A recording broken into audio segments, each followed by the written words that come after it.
Thoughts of the day. I'm annoyed with myself. Let me explain. And I hope you don't mind while I eat my Mexican papaya.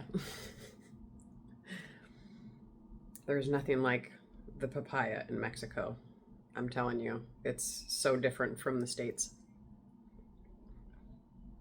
Okay, let me explain.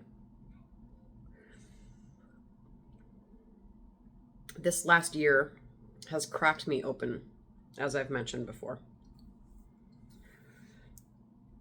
And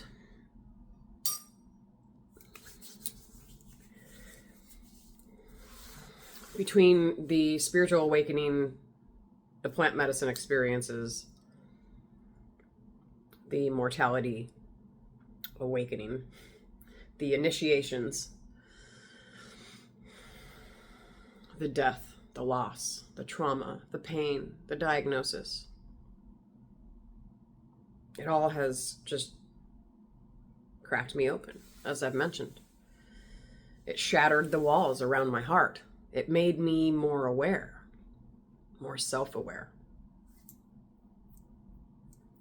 So how does that correlate with being annoyed with myself? Well, I really believe that I'm being shown that I have to allow this persona that I have created to dissolve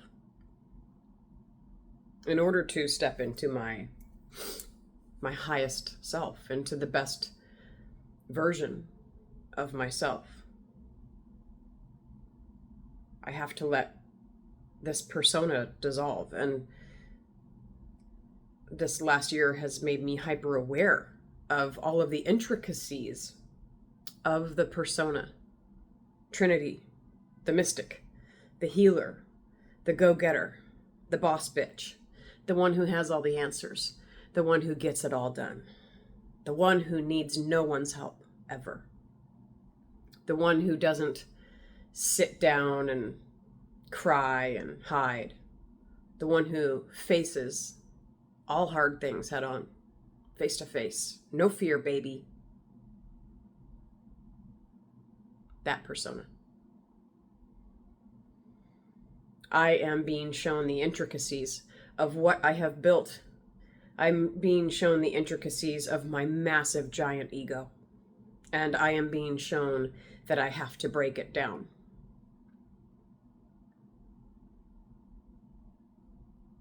And the reason why I'm annoyed with myself is because of how perfect I need everything to be all the time. Now that I have become so self-aware, so hyper-aware of the intricacies of the persona of Trinity, she's annoying me.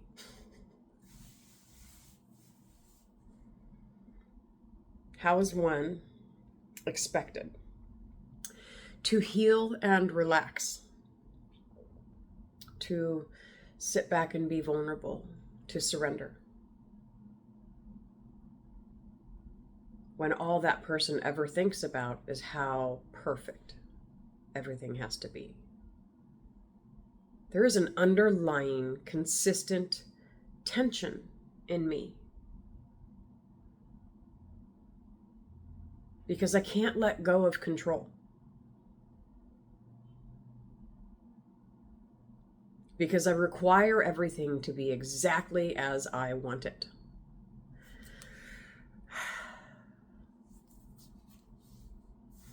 And it's popping up for me over and over. Over and over and over. I started really noticing, I've always kind of known, right? I always joke around and say, oh, it's my little OCD traits, right? Or it's my, yeah, I'm a perfectionist, but it's just who I am, right? And I'm really starting to see,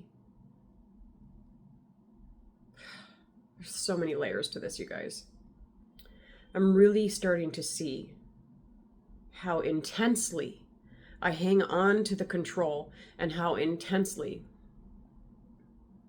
I hang on to the need for it all to be so perfect. And when one thing's out of place, when one little thing does not go right or is not perfect, it fucks me up. It makes me so tense.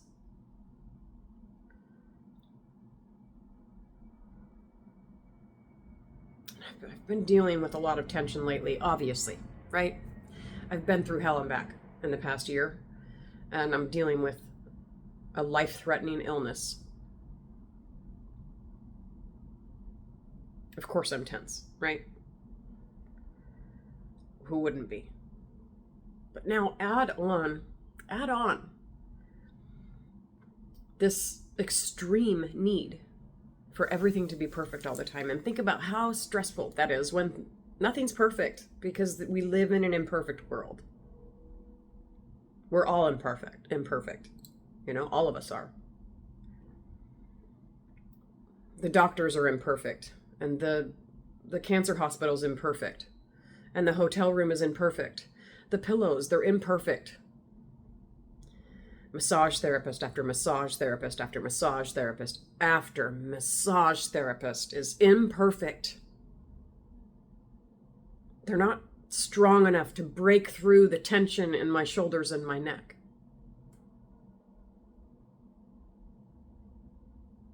I was coloring in my coloring book today during treatment.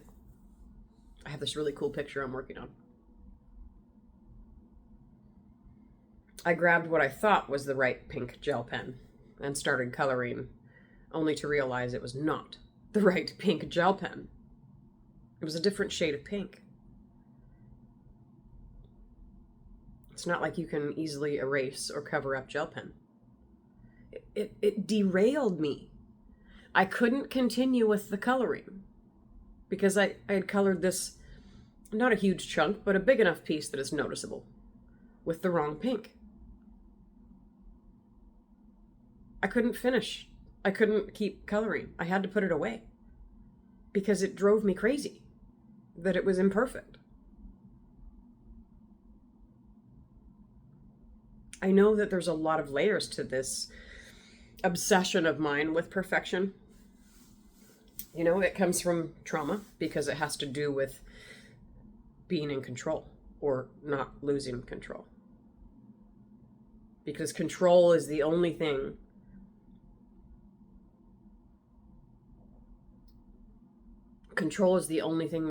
that helped me get through that trauma, or helped me bounce back from that trauma, or helped me avoid trauma later. It's a surrender versus control thing, right? But it's a fucking coloring book. Why in the world am I getting so tense over a page in a coloring book? Now I know, like some of this stuff, right? Like I'm dealing with a lot of stress right now. I need to be as comfortable as possible and be taking care of myself as much as possible, right? So something like thick hotel pillows that are absolutely killing my neck. Well, obviously that's something I should fix, right? Because that's not going to help the tension in my neck, right? And if I have tension in my neck, it's hard to stay in a state of healing and peace.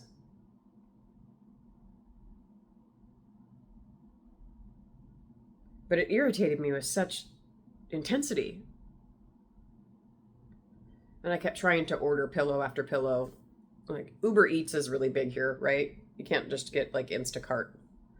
So Uber Eats is where you get your food delivered, but also it's where you get, you know, department store items delivered. I kept trying to get pillow after pillow after pillow delivered, and they just kept canceling my order because they were out of stock or the person couldn't find them.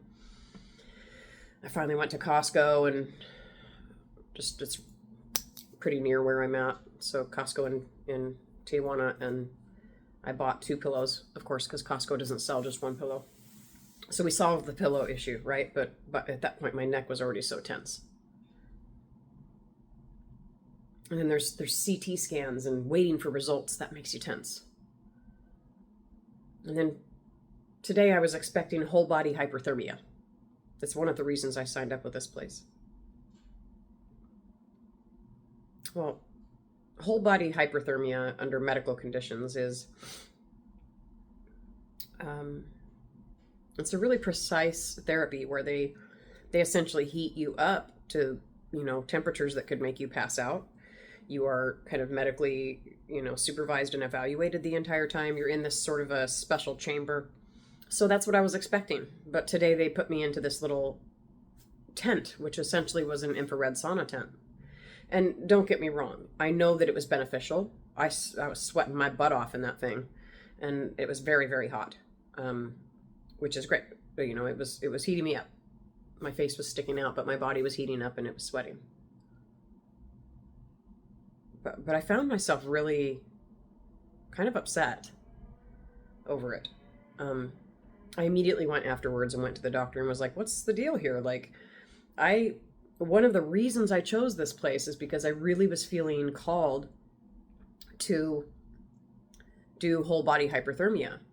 What you guys just put me in was an infrared sauna booth or tent. It was not whole body hyperthermia. So he proceeds to start explaining, yes, well, we do have, he says, well, I don't know if you noticed, but we do have that chamber. There's a piece on it that's broken and we're having to get that fixed. And we're working on that, is kind of what he says. And I'm like, okay, but I came here for whole body hyperthermia. I have an infrared sauna at home. I could have done that at home, right?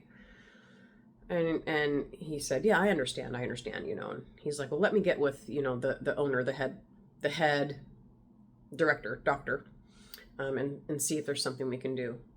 And I was like, okay, thanks, right? But I walk out of there and I can feel it. The tension. Ugh. It's not perfect. And right after that infrared sauna experience and talking to the doctor about that, I had to go meet with the counselor, because it's part of the program there where there's kind of a wellness counselor that just chats through things with you and talks to you about emotions and such.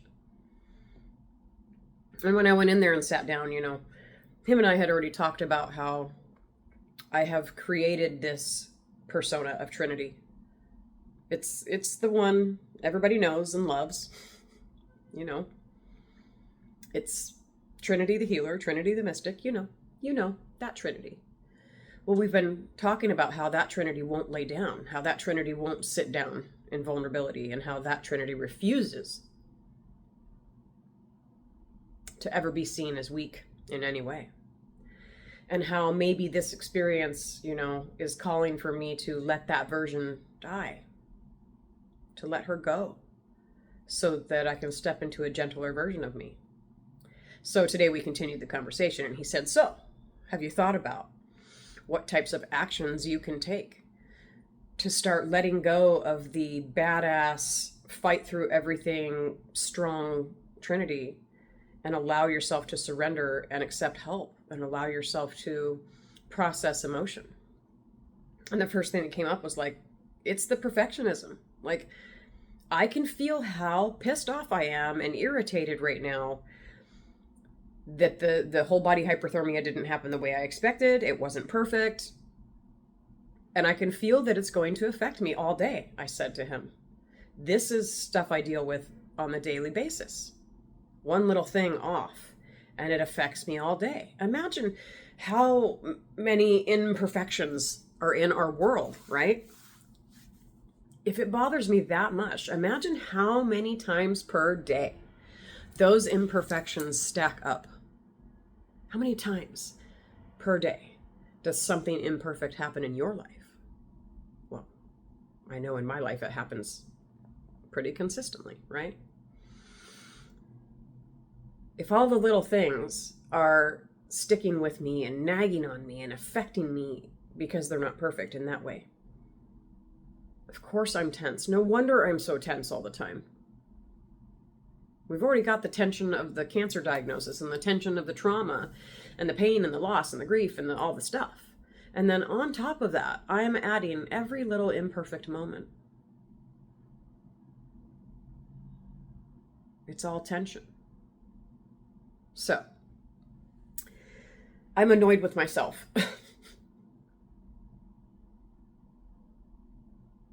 Don't get me wrong. I love myself. And I do love this Trinity that I've built. I do. I crawled through the depths of hell to create this version of me. I went through hell to get here. But how much of it is real, right? If it's all just this, not that I'm acting, right? But it is. It's like this, it's all part of the weapon that I created. Trinity, the weapon, to fight against and guard against all trauma. So I do love me. I love who I created. But I'm really starting to see the intricacies of the facade. Who am I truly? Who am I truly? Well, I can tell you I'm truly not perfect. Well, then why? Why does imperfection bother me so much? Why can't I be okay with letting everybody learn and do in their own way? Why does something as simple as a dishwasher being loaded in a very messy way, why does that bother me so much? So much that I have to reload it. Now, don't get me wrong. I'm paying a lot of money for this program here, and I came here for whole body hyperthermia.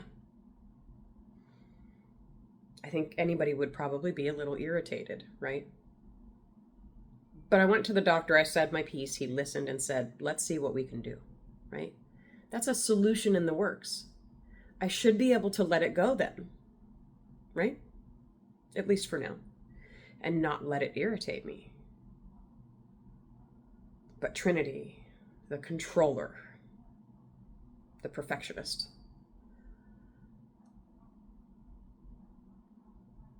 ended up with a tense neck because of imperfection and bad hotel pillows and cancer diagnosis. It's not just the imperfection, but you see where I'm going?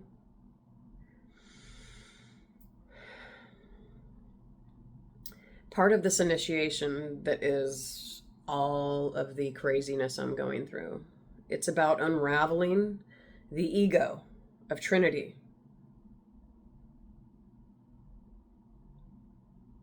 A little over a year ago, before I sat with my first master plant medicine, I asked to be shown what is blocking me from stepping into my highest self.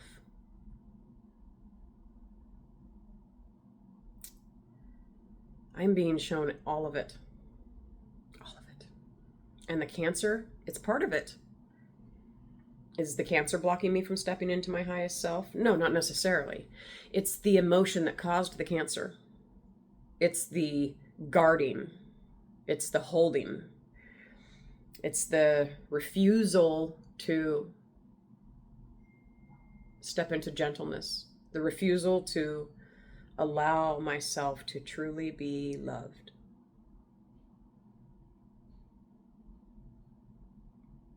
The inability to accept help without feeling like I have to reciprocate or like there's some underlying reason for the help.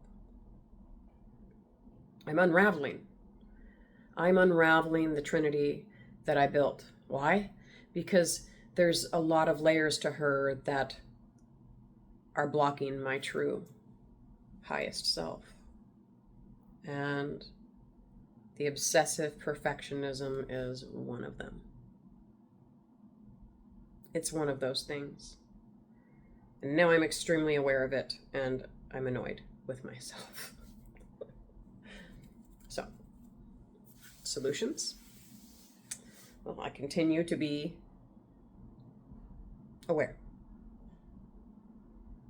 And I try to work towards allowing things to be imperfect once in a while, at least.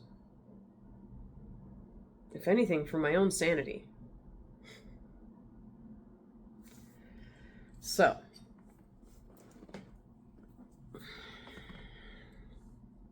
I can't let this beautiful Mexico papaya just continue sitting there staring at me, so.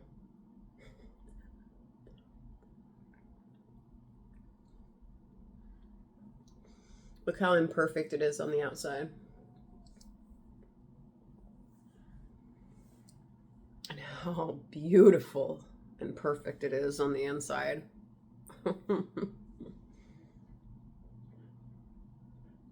So,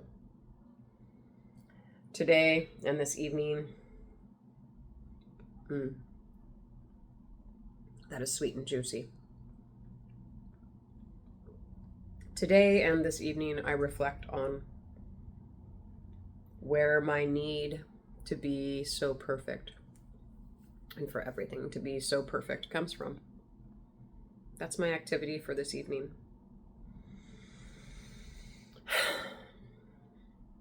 Today, I finally found a massage therapist here in Tijuana that could unlock my shoulders. I'm very grateful. He also gave me a chiropractic adjustment, which was lovely. So I'm feeling a lot more relaxed right now. So tonight I am going to go down to the hotel spa, and I'm going to do the sauna and probably the spa as well, just to help soak any other ick out of the muscles that I need to, so that I can have a really good relaxing night. And tonight I reflect. Tonight I allow for imperfection. Tonight I recognize that imperfections can be beautiful. And I allow for my own intricate imperfections to be. So, thanks for joining me for my first Thoughts of the Day episode. I imagine there's going to be more. So, I'm going to continue enjoying this imperfectly perfect, delicious, juicy papaya. And I'll leave you with this thought. What if we all just embraced imperfections? Because I know there's a lot more people out there in the world like me that obsess. I feel like as a society we would be much more relaxed, right? So, where in your life can you relax a little and let things be imperfect? That's what I'm reflecting on tonight. Thanks for joining me. See you next time.